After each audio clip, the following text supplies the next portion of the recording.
꽁꽁 싸매고 다녀야 하는 추운 겨울이 지나 꽃도 피고 새싹도 움트는 봄이 성큼 다가왔죠. 이제는 창문을 열어두어도 춥지 않은 날씨와 살랑살랑 불어오는 바람에 기분마저 좋은데요. 하지만 햄집사님들에게는 이런 따뜻한 계절이 다가오면 큰 고민이 하나 생겨나기 시작하니, 특히나 햄찌를 키운 지 얼마 안 된 초보 집사님들이라면 여름철에 크게 당황하는 일이 생겨날 수도 있습니다. 바로 벌레입니다. 햄스터 키우는데 웬 벌레? 싶겠지만 많은 집사님들의 고충이 되어버린 이 벌레 이야기, 도대체 무엇인지 햄토피아에서 준비해봤어요.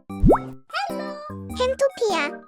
먼지 다듬이, 거저리, 화랑콩나방 애벌레, 권연벌레, 심지어는 거미까지 상상을 초월하는 이 벌레들은 설마 싶으시겠지만 언제 집사님들의 눈앞에 나타날지 모르죠. 햄스터 케이지 안을 이루고 있는 것들 중 나무로 된 것들, 종이로 된 베딩들, 혹은 햄스터가 먹으려고 숨겨서 저장해둔 먹이들까지 다양한 곳에서 벌레들이 생겨날 수도 있는데요. 특히 따뜻해지기 시작하는 봄, 여름에 벌레 출현 가능성이 높아지기 마련입니다. 그러나 햄스터 케이지에 무조건적으로 이런 벌레들이 생겨나는 건 아닌데요. 권연벌레는 곡류, 건초, 사료에서도 나올 수 있는 벌레이며, 먼지 다듬이는 나무 제품 등이나 습기가 많아도 생기기 쉬운 벌레랍니다. 먼지 다듬이의 경우 햄스터에게 치명적인 해를 입히는 건 아니지만 개체수가 금방 늘어나기 때문에 눈에 보일 때 치워주는 것이 좋은데요. 그렇다면 이런 벌레가 나타났을 때 어떻게 대처해야 할까요? 우선 베딩은 전체 가리를 하게 되면 햄스터가 스트레스를 받을 수 있기 때문에 부분적으로 청소를 해주는 것이 방법이 될 수는 있지만, 한번 생겼으면 웬만해서는 전체 청소를 싹 해주는 것이 좋습니다. 도자기나 플라스틱 종류의 물건들은 세척 후 완벽히 말려주신 뒤 넣어주시면 되고,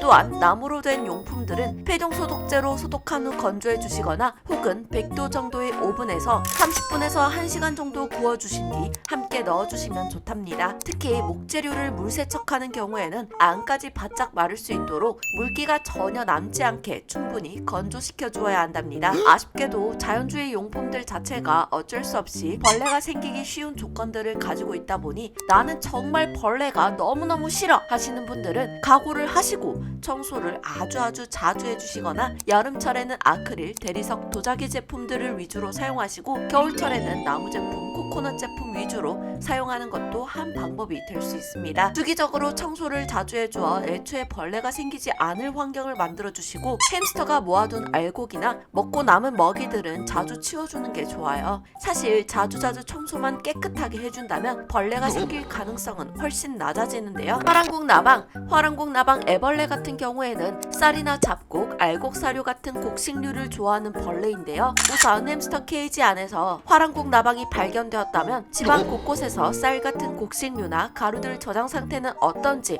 확인해주세요. 특히 화랑콩나방은 비닐봉투를 뚫고 들어갈 수 있기 때문에 햄치들 사료들은 플라스틱 같은 통에 보관해주는 것이 좋으며, 웬만한 것들은 냉장 보관해주는 것이 벌레를 퇴치할 수 있는 지름길이랍니다. 난데없이 호련히 나타나 집사님들에게 어마어마한 스트레스를 주는 벌레들, 여름이 슬슬 다가오고 있으니 더욱 각별한 신경을 써야 마주할 일이 없겠죠. 오늘 영상은 여기까지입니다. 재밌게 보셨다면 좋아요와 구독 눌러주시고요. 벌레를 퇴치한 집사님들만의 꿀팁이 있다면 댓글로 알려주세요.